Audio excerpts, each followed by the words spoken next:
Morning. We'll go ahead and call the meeting to order. We'll have roll call. Mr. McLaren. Present. Mr. Hess. Present. Mr. Arsenal. Present. Ms. Barber.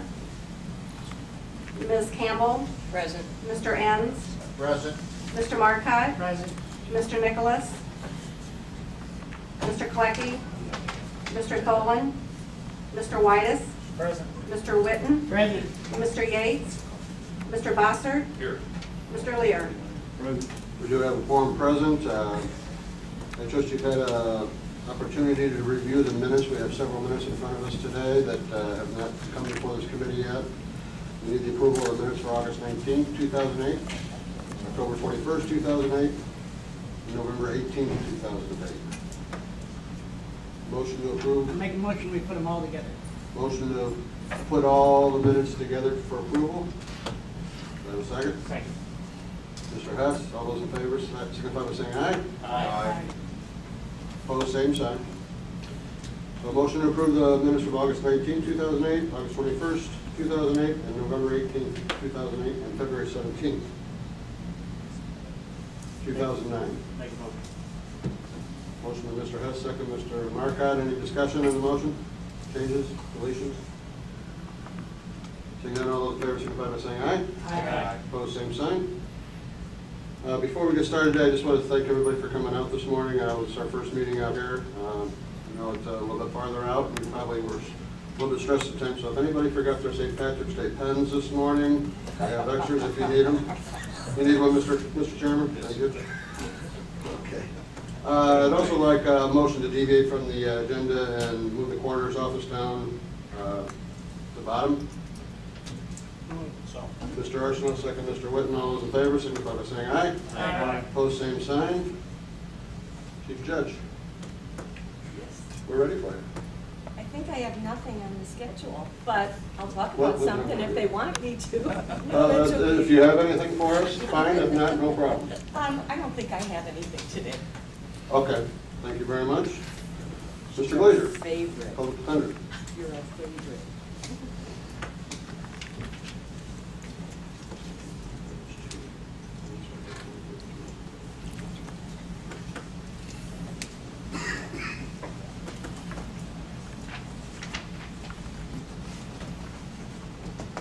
Good morning. Good morning. Good morning, everybody. My monthly report is attached. And the only thing that jumps out at me is actually something good. That being the traffic department, where we close almost 100 more files than we open. It doesn't happen too often. We're glad when it does. It makes that heavy caseload number a little more manageable. Other than that, everything is pretty standard. The only difference you may notice in the report is now there's a new name at the bottom. Gifford, that's Pat Gifford, who is a traffic supervising attorney now. This Drew is higher up on the list, that she is being transitioned from traffic court into felony court. I'll be glad to take any questions that anybody has. I guess the one question I would have is what do you test all the closings on the traffic? The closings, what was their list? Openings? Or Not particularly. just things like that? Just a blip in the radar. Hope to see more. Any questions for the public defender this morning? Seeing none, I'd entertain a motion to approve the report. Mr. Arsenault, second Mr. Enns. Any discussion on the motion? Seeing none, all those in favor signify by saying aye. Aye. Opposed, same sign. Anything else? I just want to thank everybody for your support and the public defender move. The lease has been prepared. I'm reviewing it myself. I'll give it to Mr. Boyd for his review. Get the chief judge sign what that it's deemed appropriate, and I'm expecting that we could be in by May 1st. So thank you very much for that. Wonderful. Any other questions? Comments? Thank you. Thank you. Moving on down to the state's attorney's office, Mr. Boyd. You do have this grand jury report, I believe, in your packet. Once again, in black and white. I'm sure he has a color one. Actually, I don't. Oh, okay. Good morning, everyone. Happy St. Patrick's Day. For those of you who don't know, lunch will be served at the Knights of Columbus today. Corned beef sandwiches, potato chips, green beer. Moving on, Mr. Stacy. Come on by. We'd like to have you there. What's that? Moving on, please. Oh, sorry. I thought this was my time for the commercial. You should have our grand jury report in front of you. There is nothing of significance to find in the report. Things have been pretty much what we would call on par with regard to the types of offenses and the number of indictments. I would say this: we've had quite a bit of work done in the area of, with the cooperation of the different departments, particularly the Sheriff's Office, in attempting to put a stop to some of the drug trafficking we have here in the county. I was gone last week, but I understand one of the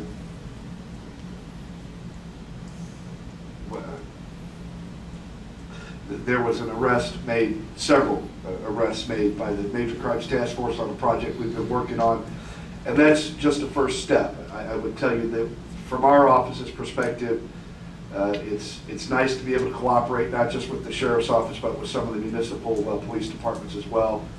I'm a firm believer that the harder we can hit the drug crime, the bigger dent we're going to make in violent crime as well. So unless there are questions on the specifics of the report, it's pretty self-explanatory. I'd entertain a motion to put the grand jury report on file. Mr. Whitus, do I have a second? Mr. Arsenault, any discussion? Seeing none, all those in favor signify by saying aye. Aye. Those same sign. The only other matter I have for this committee, I know I've talked to some of you informally. I guess I would advise you now. It's been a lean year financially for the county. I know so far fiscally, tax-wise, income-wise. I have been notified by the different departments of the state of Illinois that provide grant money that I have received significant cuts. I've received a 30% cut in 2 of my victim witness positions, and I have received a 50% cut in my child support enforcement division. I am attempting to maintain staffing and maintain the services we provide. Those are critical to the citizens. It's not, I understand it's not regular criminal prosecution, but to the general public, there is a great need for what those 2 divisions of my office provide. So I'm trying to keep those fully staffed. Currently, I am down 1 victim witness coordinator. I had, about 2 months ago, posted the position, interviewed. I have a pretty good idea of who I'm going to hire if I hire someone to fill that position, but at this point I'm not convinced I'll be able to. Additionally, we are anticipating cuts in some of the grants that provide our criminal prosecutors. If that occurs, we'll have to find our way through that as well. I bring that to you now because at some point I'm going to have to come to the county board and explain where I'm at on the budget, and either explain why I am over budget or why I'm going to need more money to maintain simply what I was hoping to stay staffing wise. Other than that, I know nobody seems to talk about it because it doesn't come up very often. We are making progress on the contract with CourtView for the Integrated Justice Information System. Probably next month, I will, with the help of the Chief Judge and a couple others, somebody will bring you a report on where we are and what we think the real timeline is. I get questioned on it on a regular basis. I don't know if you board members do, but as we make progress on that, I'll let you know. So, Mr. Rosser, let me see. just talk real loud, Mike. Back to your budget issues, how many dollars are we talking about in terms of the victim's witness and the cut? The other. The child support enforcement grant was cut by over $125,000. And the victim witness grant, it appears that the total cut there is going to be somewhere in the $30,000 to $40,000 range. Some of that hopefully will be made up. The loss there can be made up in the fact that there are replacements being made, and so people can be shifted around. Currently, I am using part of my civil division to assist the child support enforcement division. That was done well before we knew what the cut would be. I just anticipated there was going to be a cut. I never truly anticipated they cut it in half. So we're doing some cooperative work trying to figure out how to get this done between the divisions. And this is effective next Around state, June. next state fiscal year. Yeah, around June or when these cuts will come into effect. So. Did I see another hand, Mr. Whitman? Thank you, Mr. Chairman. Good morning. Morning. How are you doing with the two House bills, especially the one with the death penalty? Well, at this point, the death penalty vote has not made it out of committee, but there's a good chance that it will. I have a meeting set up on Friday with the legislative committee, of which I'm a member for the Illinois State's Attorneys Association, and we are going to review which bills we actually think are going to make it out of committee and start pushing real hard on those. That's how we feel. Any other questions? Mr. Thank you. Thank you, Chairman. Where do we stand with corrections contract? Is that signed yet? As far as I know, no, it is not signed yet. There was some language added to the contract that wasn't supposed to be, or I shouldn't say wasn't supposed to be, that was not approved by the arbitrator. That wrinkle either has been or was in the process of being worked out between the attorney for the union and our outside counsel. There aren't any hang-ups I'm aware of other than ensuring that both parties were aware of what was going to be in the final contract, and that the arbitrator was not going to have a significant problem with adding language to the contract. And that's the issue there. Is once you get into arbitration, the rules are real strict as to what your final product has to be. I know at the county board meeting, they were wanting to sign it right then. Right, Mike? I understand, and I certainly, if I were in their position, I would want it signed as well. The problem is when somebody that isn't represented by either side makes a mistake, it just takes additional time. And then I got to tell you, as your attorney, there's no way in the world I'm going to let you sign a contract that isn't what the arbitrator says we're supposed to do, because that's just not right. Any other questions? I guess the only comment I would have would be concerning the child support grant. I know I've seen some studies with the state of the economy, the amount of child abuse that has significantly rose because of the state of the economy. I mean, just troubles at home and that kind of thing. And this could possibly lead into more things here in the county, and it could be scary. Well, with regard to that, I just returned from the National Juvenile Justice Conference. That's where I was last week when I missed the county board meeting, and met with several prosecutors and others regarding the way they handle certain things. One of the things I found is that there is a program in the state of Louisiana that combines the efforts of child support enforcement, child abuse prevention, and early intervention with high-risk juveniles to avoid them becoming defendants in the juvenile system. And I'm going to be meeting with the district attorney in that area because there may be some grant money available, and if there is, obviously, we will try to implement the system if it'll fit with what we do here in Illinois. Any other questions, comments for Mr. Boyd this morning? Thanks, sir. Thank you. I don't see anyone here from the circuit clerk. We do have a monthly report in the packet. Take a quick moment to review. I would entertain a motion to approve.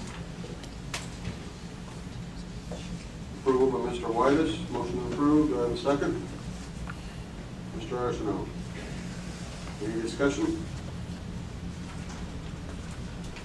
Seeing none, all those in favor signify by saying aye. Aye. Opposed, same sign.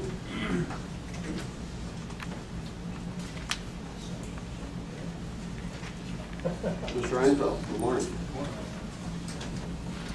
Come on up.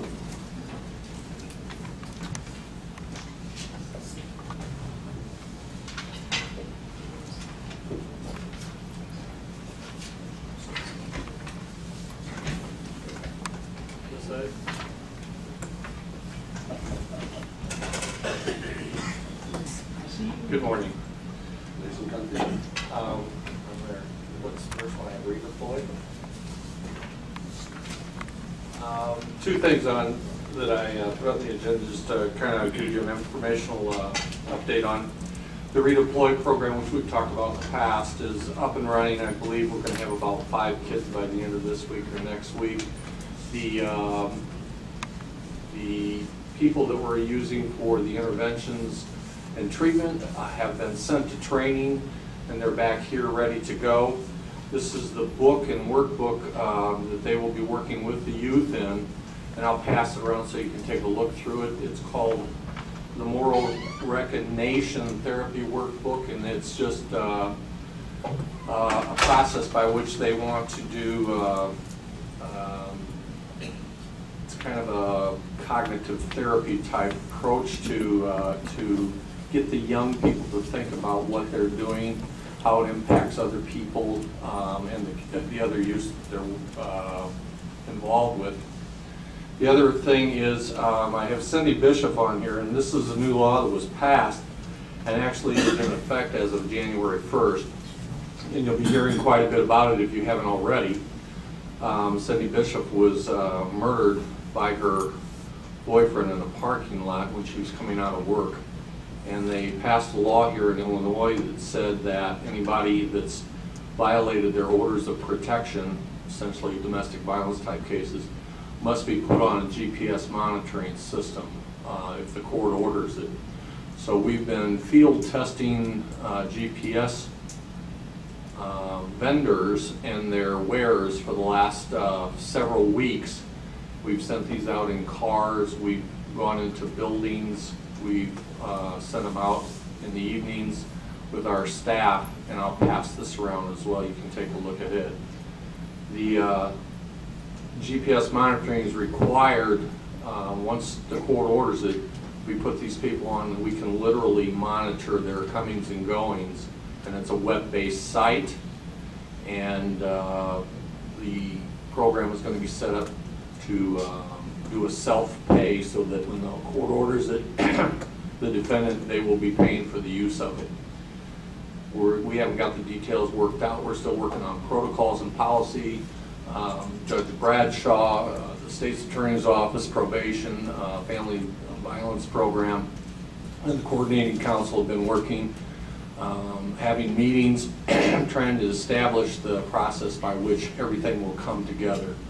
So that's pretty much it. I'll pass this around. If you have any questions, I'll be here. You can talk to me afterwards too if you'd like. Comments, questions? Certainly glad to see something of that nature, to see some improvement in that area, because I just know the old system just has not worked. Yeah, GPS, this is not an exact science. The monitoring that we've done shows a little bit of drift, meaning that where this is at, the actual site shows that it could be 150, 200 feet off a little bit. But this particular vendor and this particular unit, it's user-friendly by the web base, and it's a quicker response, and it's a lot more accurate than other ones that we tested. So the rules and directives that we got were we were supposed to use the best one. We did test this specifically in Kankakee County area. We've been out to both sides of the county, north, south, east, west. Like I said, we've been in concrete buildings and metal buildings, Lowe's and Menards, just to see how they pick up. But that's kind of a generalized story. Yes? Mr. Rich? Let me get you out of here. Do we have to hire additional personnel to monitor these? No. We'll do it through our office and through the police department. The vendors, when this sets off an alarm, the vendors will notify dispatchers, and then police will be responding to that. Does the victim have to wear one of these so that they, That's a good they question. coordinate? What we're setting up is a victim response, and with this particular vendor, we will set up the victim with a cell phone, and the victim will be notified first. Maybe one other technical thing I can tell you about. What we do on the web base with this thing is we set up inclusion zones and exclusion zones for the offender. In other words, if it happens to be an older, for a younger person that's in school, we can include the school zone that's where they're at. If we know where the victims are, or where they're going to be, we can set up exclusion zones such as work sites, other family members' homes and stuff. And that way this thing will set off some type of alarm system to notify us. Well, I just wanted if there to be a little more safe, you know, if there is a system available where the victim would wear one of those and the attacker would wear the other one, and when they got within a certain distance, it seems like that would be... That's what this does. This sets off an alarm and notifies us that they're getting close to that zone. And you can set up the ranges on the zones and distances. Judge Bradshaw would like to say something. You know, and I should say, it's any violation of order of protection charge. There are only about 40 charged per year, statistically. So the law's very clear. It's only those that are charged. So it's not anybody with an order of protection that it might be violated. It has to be charged. So it'd be like the second offense then? No. It means the law says that somebody has an order of protection and that they have violated. It could be the first offense, but the state would, in other words, the police would write up the report would go to the state's attorney's office, and the state's attorney would have charged the violation of order of protection. So it's got to be charged before there's an assessment and then a GPS device. And it looks like Jamie wants to say something. Thank you. When it comes to these new charges, first I want to make sure everybody knows Rick's doing what he's supposed to do, but this is an unfunded mandate from the state of Illinois. I want to make sure everybody knows that we are spending money to protect our people. The state has told us this is how you will spend your money, and that you will buy, as Rick says, the best equipment available, but we're not going to help you do it, which is fine.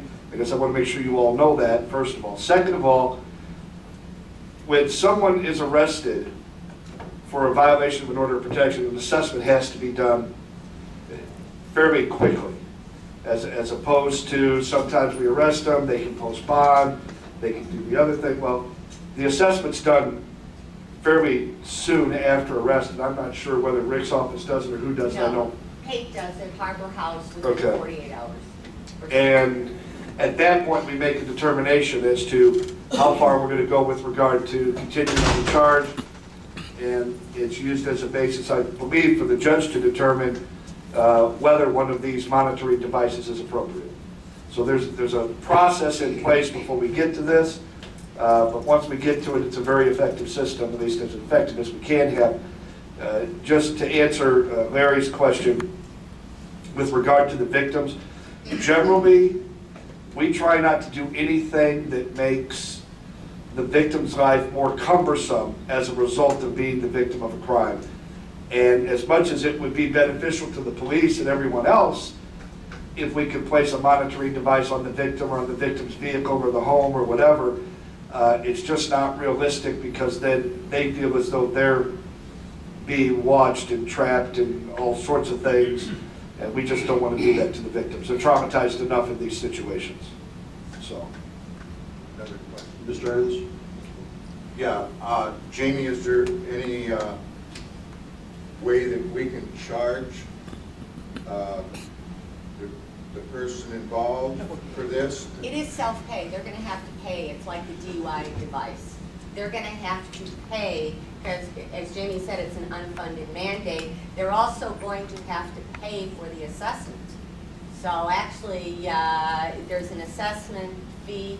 I believe that's $200 that the judge will need within 48 hours to determine what risk they are and whether they need a GPS device.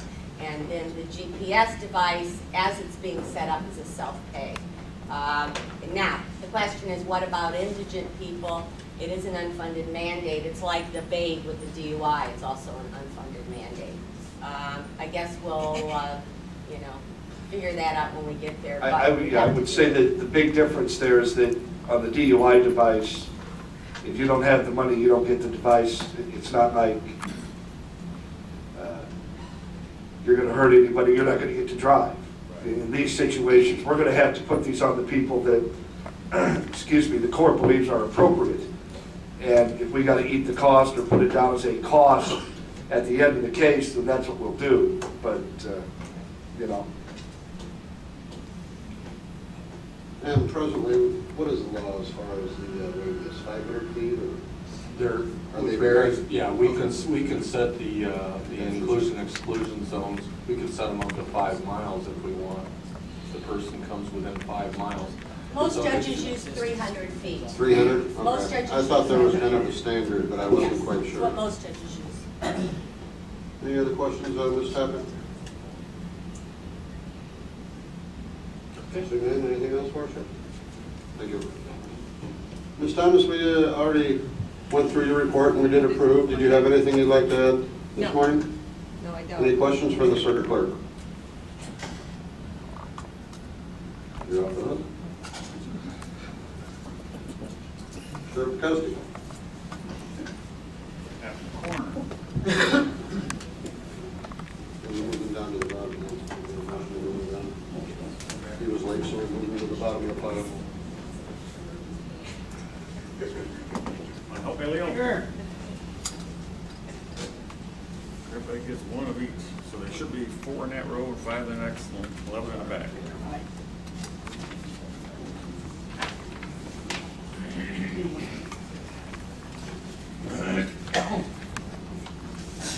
Whether or not it'll work or not, I don't know. Should be big one. Should be. Take one of that.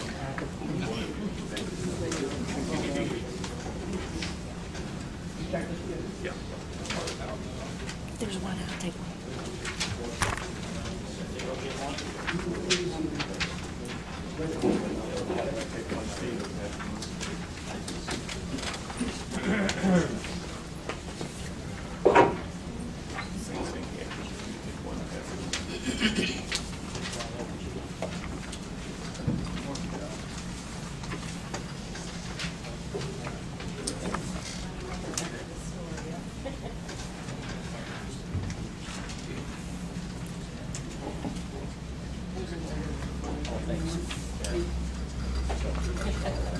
You could practice that name, right? Karen.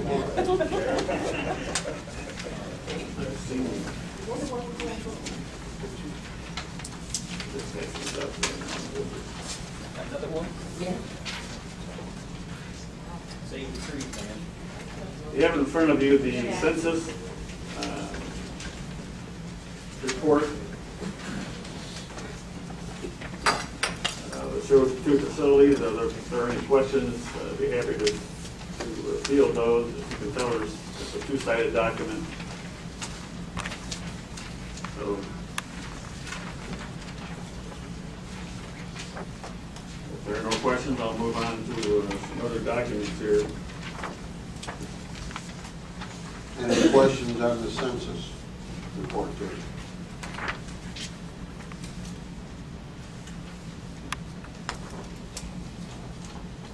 A couple interesting trends. As you can see, the local census is starting to rise. And I think that reflects what we're seeing in terms of more crimes against the property and crimes against the person. You can see that our local census in January and December averaged around 231. Then in February it jumped up to 251, and now we're up to 261. So it's a trend that we tend to see, although this year it tends to be a little more accelerated. It's rising much quicker than it has in the past. So, yeah, again, there's a document there that shows the various sources of the inmates, the census, and the revenue report. And the far left-hand column where it says local inmates by month, you can see that percentage of, the number of increase that's gone up.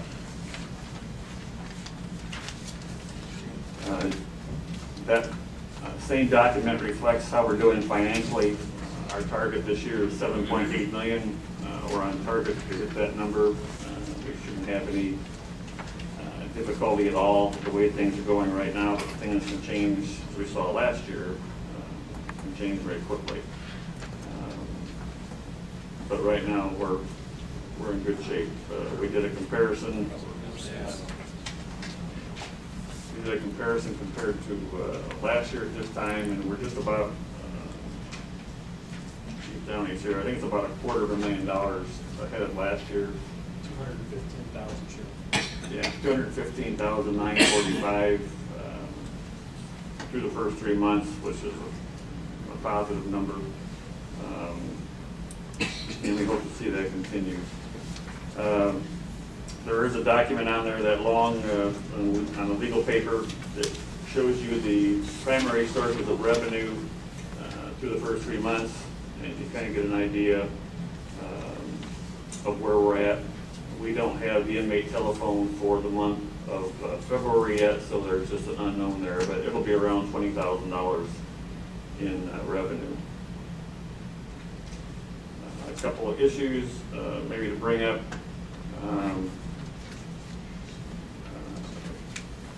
The state's attorney mentioned the Major Crimes Task Force made a bust.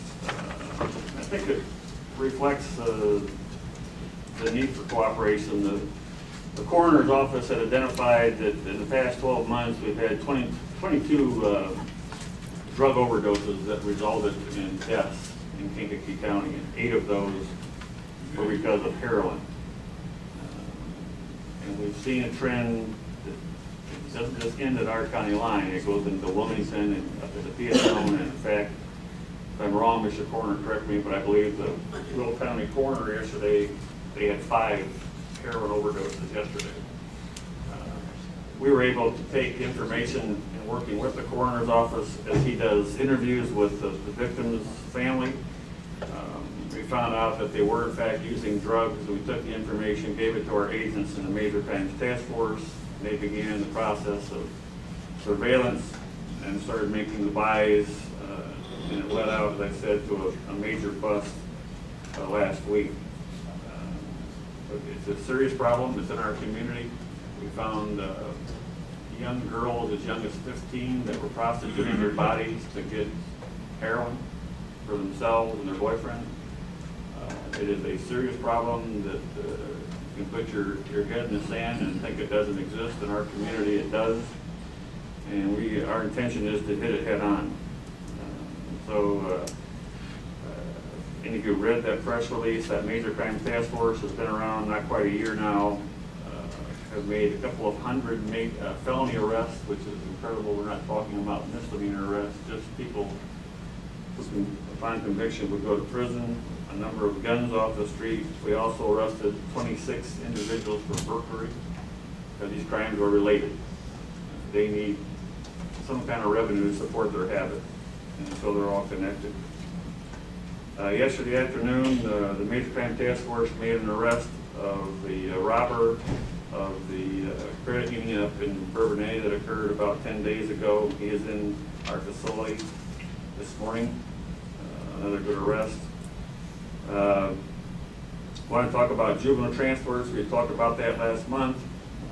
I've been advised by the chief judge and by juvenile division that they will start sharing with us transports of juveniles. We appreciate that help.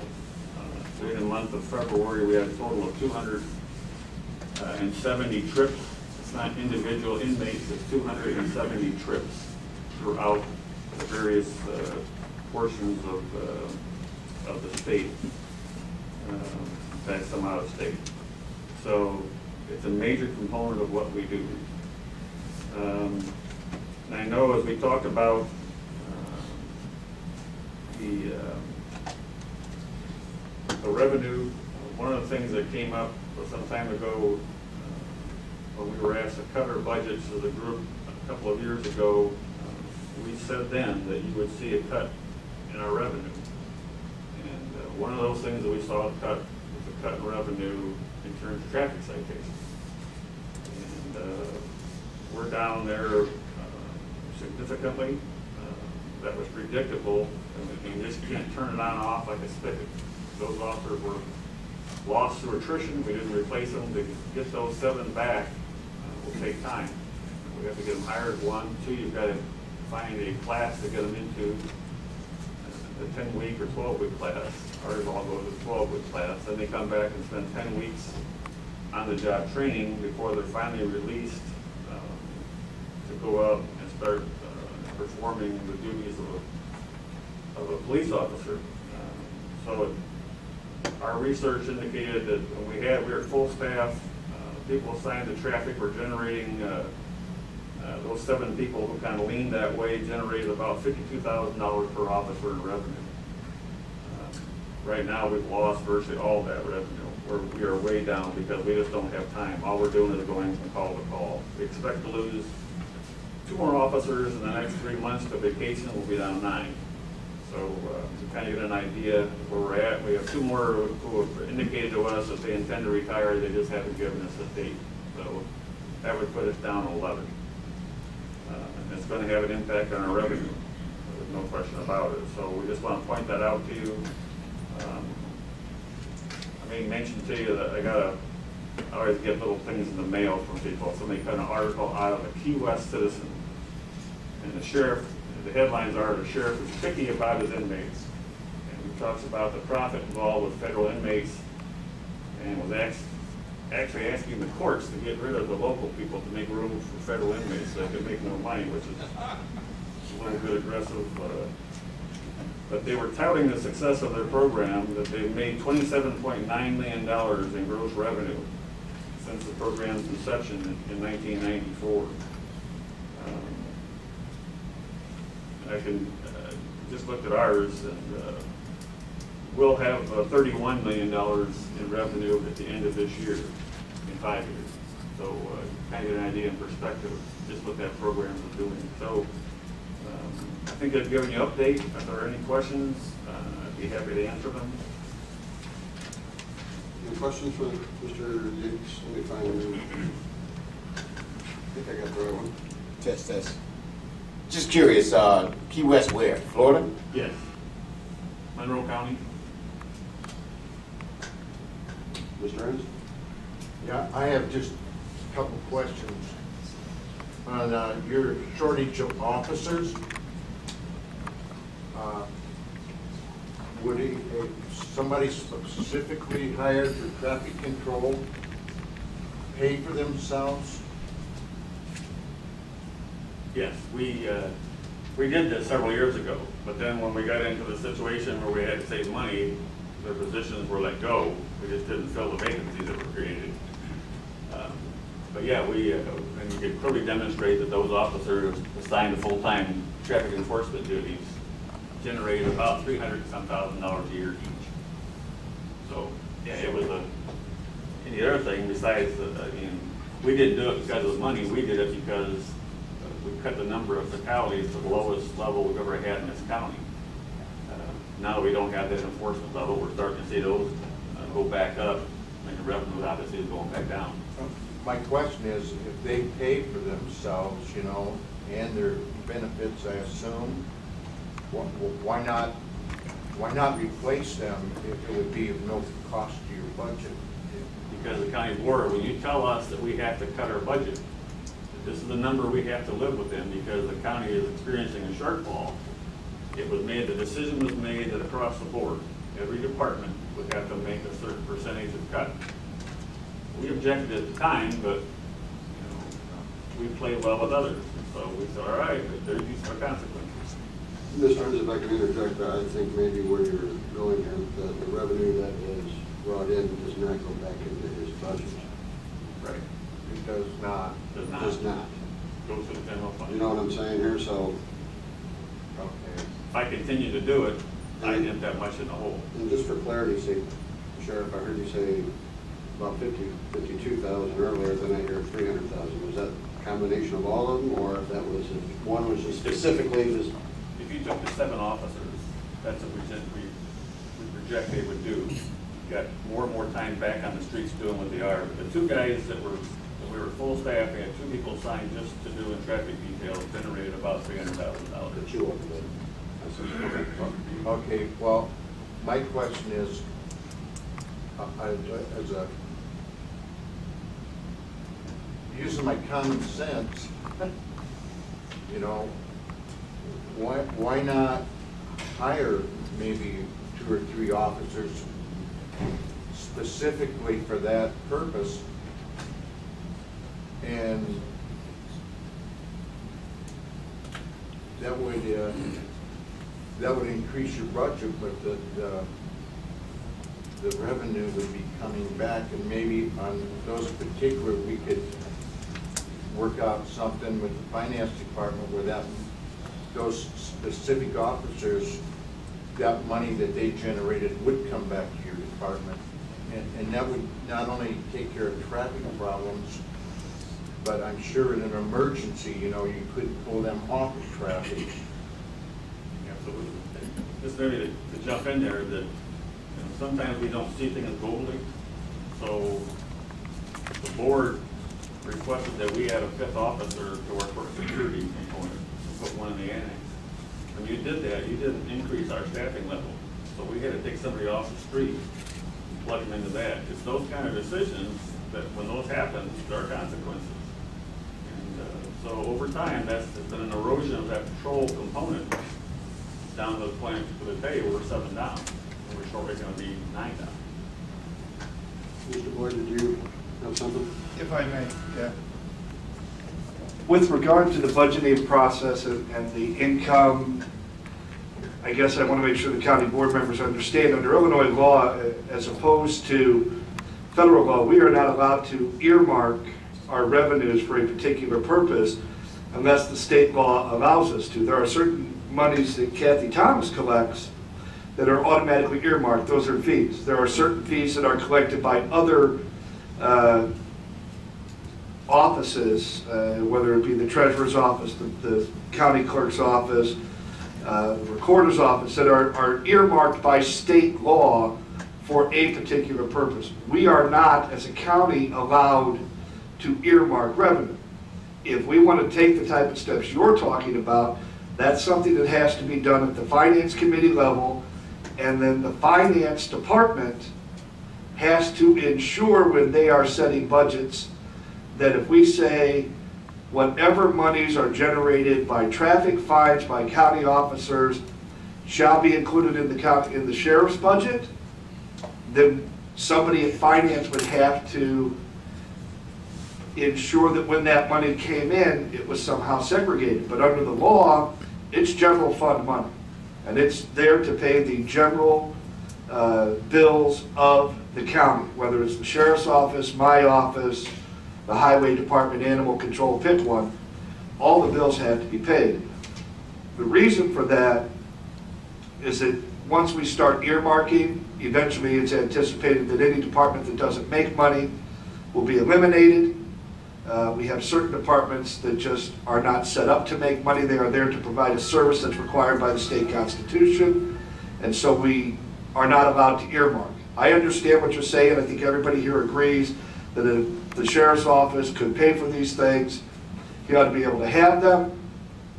But then when it comes budget time and you're dealing with budget cuts, you have to look at where the revenues go, and if you make certain cuts, how will it affect the general revenue in the county, as opposed to, well, we want to protect the sheriff, so that $300,000 has to go back to him. We can do that, but then, unfortunately, you'd have to be very, very disciplined at the finance department and every other department to ensure that that money, in fact, is there, because if that's the only money you got left and a bill comes in, Illinois law says you pay the bill with the money you got on site, you don't borrow money. So that's why we can't earmark it. Mr. Arson? Can you ring? Hey, Sheriff, how's the COPS program going? The grant that you were going to be doing? They opened it up yesterday for applications. It will end at the end of April. We We have ours ready to go.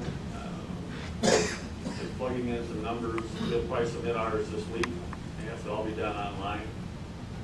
But we are asking for, I believe, 11 replacement positions. I think it's 9 replacement positions, yeah. 9 replacement positions and 3 to start up a computer crimes division. Whether we get it or not is another issue. As I said before, if they make the awards and tell us we're getting whatever number, we have to come back to this board and then have you think into the future, can you afford to do this in year 4? Because they'll pay 100% through years 1 through 3. In year 4, the county board has to pay 100%. So those are the kind of decisions we'll have to make down the road. We're going to be down 9 officers. Before this fiscal year is out. You have 11, and we need officers anyway, and this has gone on deaf ears the last 2 meetings when I've talked about this. In the County West area, I see no officers out there because they are going to calls all over the place. County Board member Chad Kalecki said the same thing, that he hardly sees them out in the area. If we need officers, we need to bring this to the Finance Committee, folks, and get this done, because even if we're trying to get 11 officers, we're going to need them right away. So who cares if they're going to pay for them in 3 or 4 years? We're going to need them in 3 or 4 years because you're going to probably be down 4 more, maybe, or who knows. So why don't we bring this to the Finance Committee to look at this to see if we can get more officers out there? I mean, we're down 9, we're going to be down even more after this too. Mr. Buss or Mr. Chairman? I guess the struggle that the Finance Committee has is how much lead time, number one, how much lead time are we going to need to gear up to add officers before we see revenue? And as the sheriff points out, there is lead time. And we're struggling with a huge, probably a huge budget gap this year. And do we incur that cost now? I fully support the notion that there are certain enterprises that we need to analyze. Additional costs will bring in additional revenue. And this is one area, and the sheriff has a number of projects and services that he provides that we can analyze in those terms.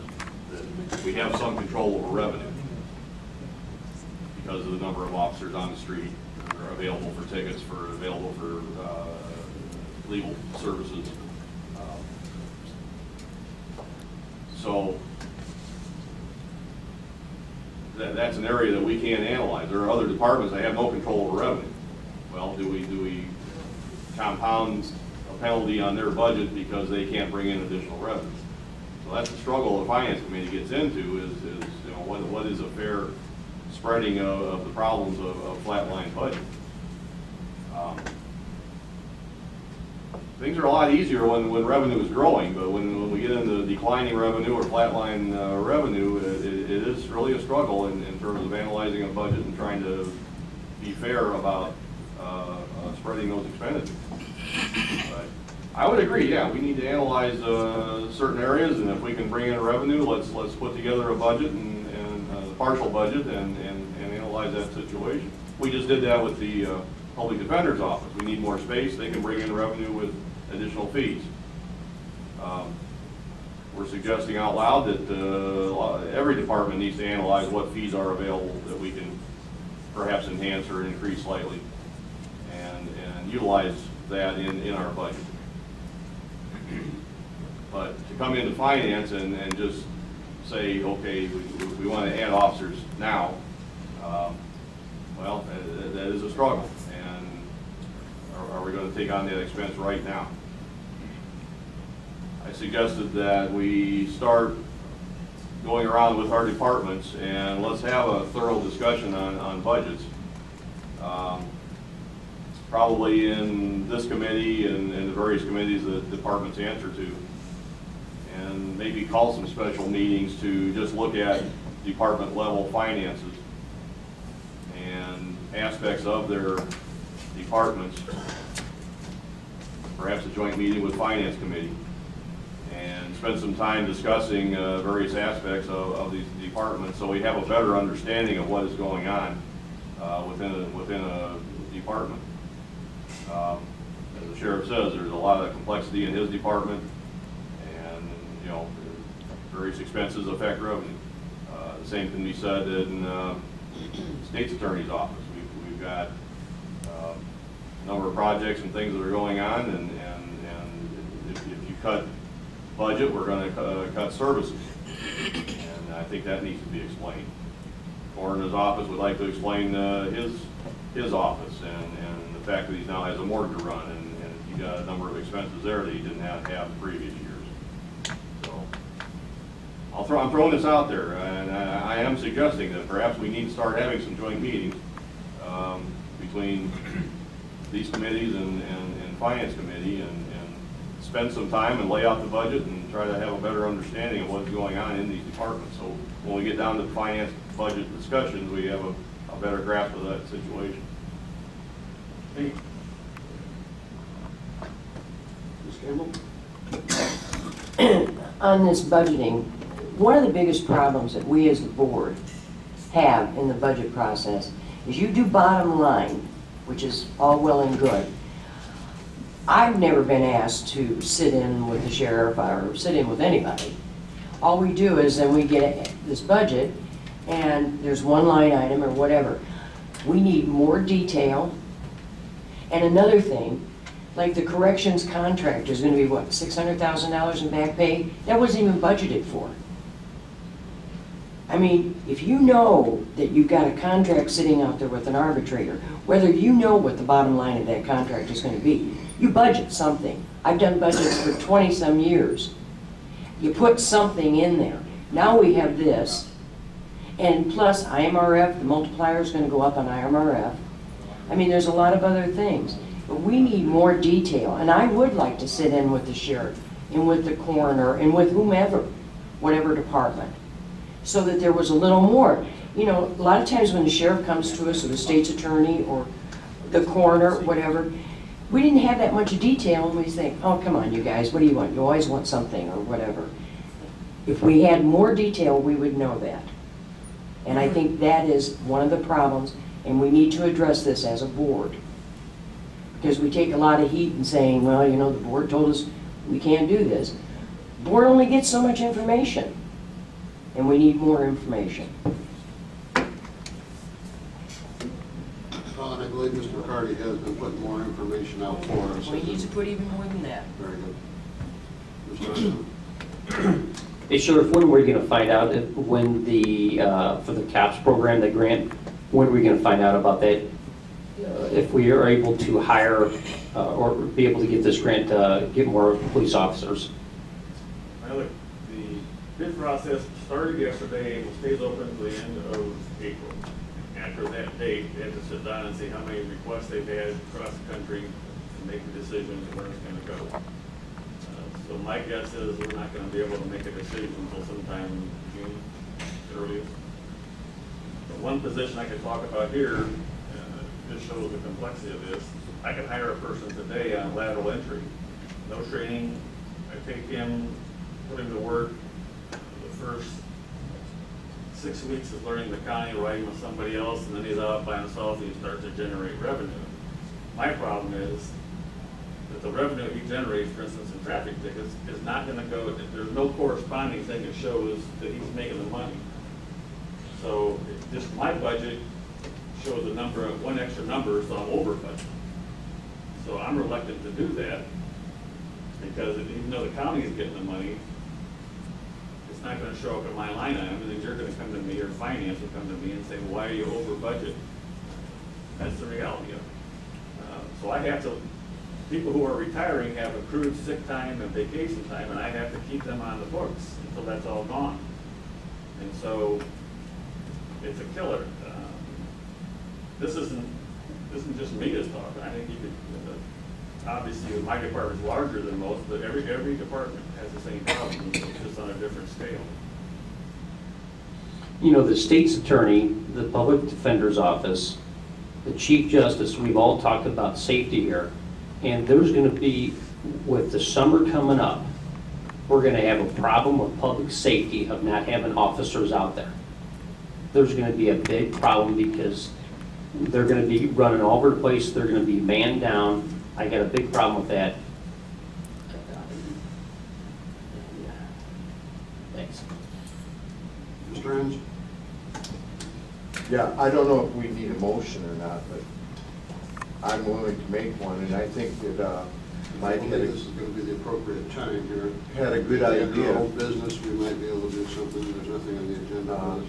I think the finance and us should get together because with Todd, I think this is a real issue of safety now that's coming into the summer.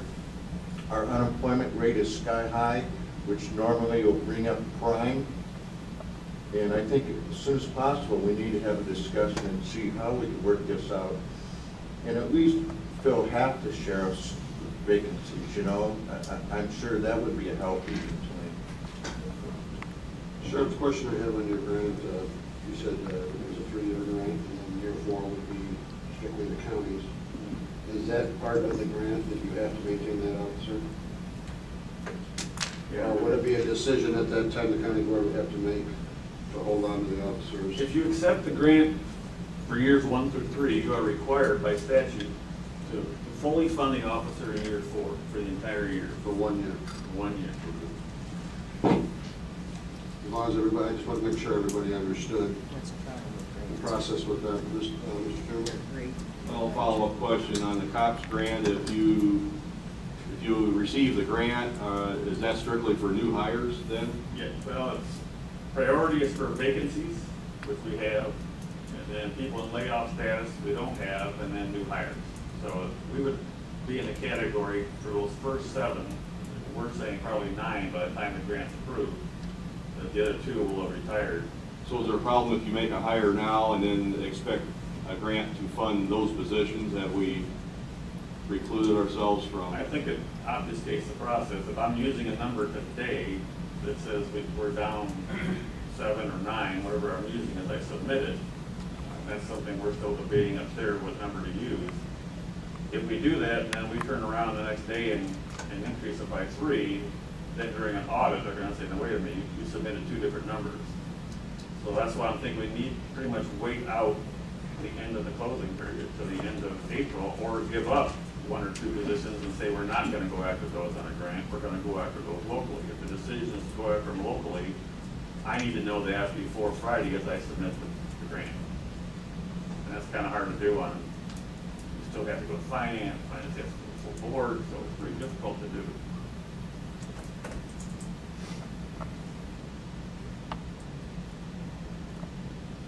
Anything else from the committee here?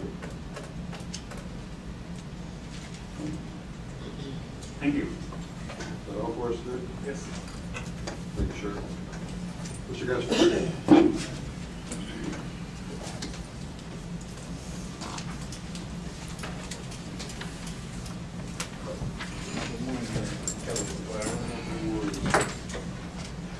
Sorry if you're late.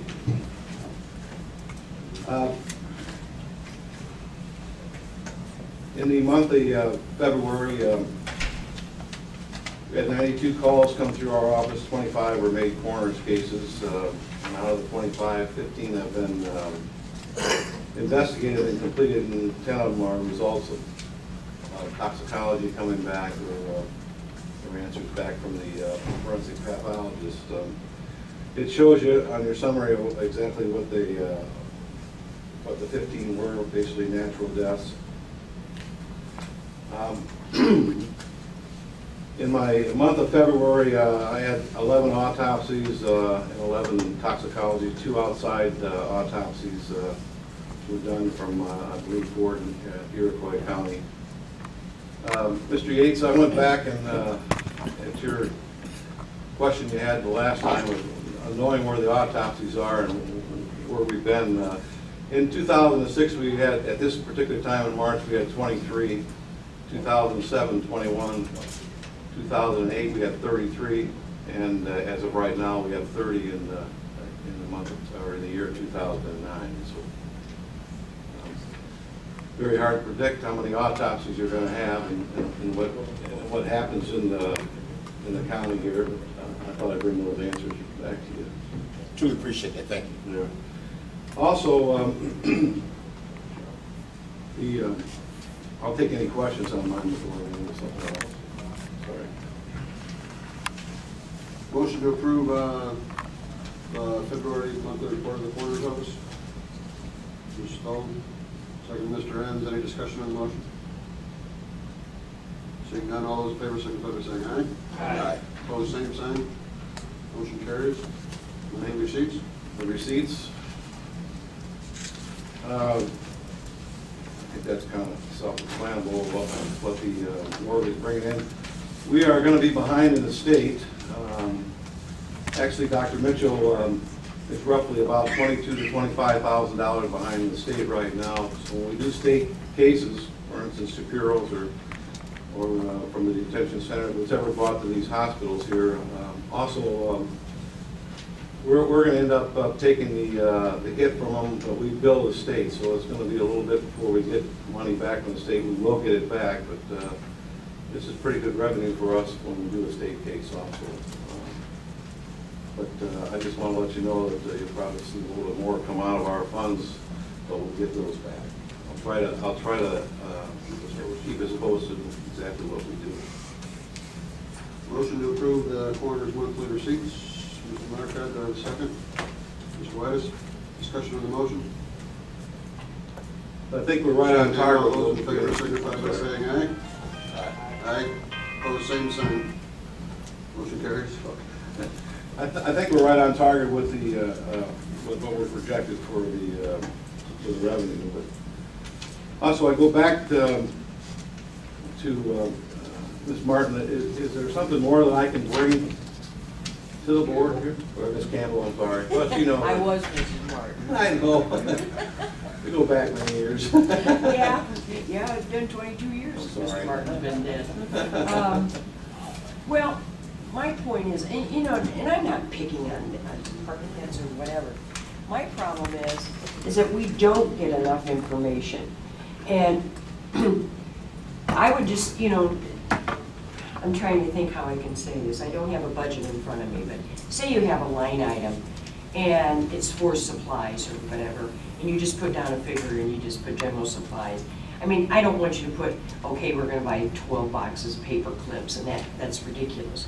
But just a little more detail on certain line items, especially line items that have a goodly amount of money budgeted for them. You know, just to kind of break down a little bit. I think if we knew more, there would be a better rapport between the board and some of the, you know, I'm not saying that we don't have one now, but I know a lot of times department heads say, well, you know, the board said this and the board said that. Well, if I don't know, what am I going to say? You know do you know what I'm trying to say? Absolutely. God, I hope so, because I'm not sure I do. I picked you right up. Okay, right on. But again, as I really related to you, in fact, exactly 15 minutes from now, we're doing an autopsy. Invite anybody to come out to see the autopsy. Oh, no, thank you. You see a lot, and you understand the amount of money that's being spent. For instance, it's roughly right around $1,200 for an autopsy. I understand. So I can try and emphasize that a little bit more, and I understand your point, and I will do that. It's, I don't know where Mr. Duval is, but Kevin, his department has been really wonderful in setting our office up for the latest and new and forensic stuff that we have out of the morgue. Also, we keep track of everything. Everything is barcoded, so I know exactly what's taken out of the morgue, and I know exactly where the expenses are. The morgue is the big expense, right? Which we've never figured it in since we've got the morgue. I understand. But I do bring in revenue for that. So. But you know, we as board members too, from our constituents that we represent, will say, you know, hey, times are tough. Why are you spending this kind of money? Because I have gotten that. And you know, then you try to explain where you have to do this. Well, why do you need this and why do you need that? You know, so when we have more information, we can go back. That's my point. Got you covered on that. I know the sheriff is gone right now. Like I said, my thoughts of working with the state's attorney's office, which we've worked out quite a bit in his last 2 years. I really appreciate the work he provides for me to do stuff like the sheriff did on that arrest. It's been a real backbone, and to see all this go down in the county and the amount of drugs that are in the area, and to see something like this go down, it makes me very proud to be a part of that.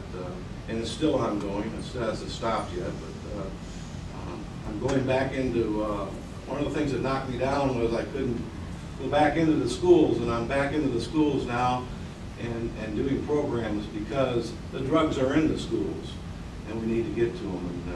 And I feel that I can do a big part of that. Working with the Sheriff's Department along with the other police agencies, we're doing that. And I'm proud to bring that. That doesn't cost a penny for me to do. So other than that, that's all I got to bring up. Any other questions, comments for the coroner this morning? Yes, sir. Thank you. Any old business come before this committee? Any old business? Seeing none, I'll move to new business. Any new business come before the committee? Mr. James. You know, the chair's coming back. Or your representative from us. Right outside the door here.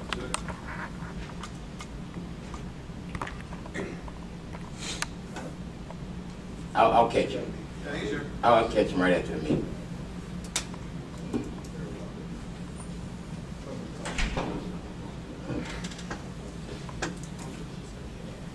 Did you have a question for Well, the actually, sheriff? now he's back, yes, sir. Sheriff Bukowski, I missed public comment simply because this being his first meeting at this new location, went to the old location. Sleight of hands, I guess, on that one. Yeah, they are. Institutions don't change overnight. Public comments. I got Ms. Earl here. She wanted to make some comments, but at this point we choose not to do so.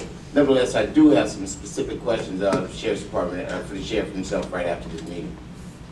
Okay. Very good. Any other new business coming before the committee? Seeing none, entertain a motion for adjournment. Mr. Marcotte, do I have a second? Anybody? Mr. Wood, all those in favor, signify by saying aye. Aye. Opposed, same sign.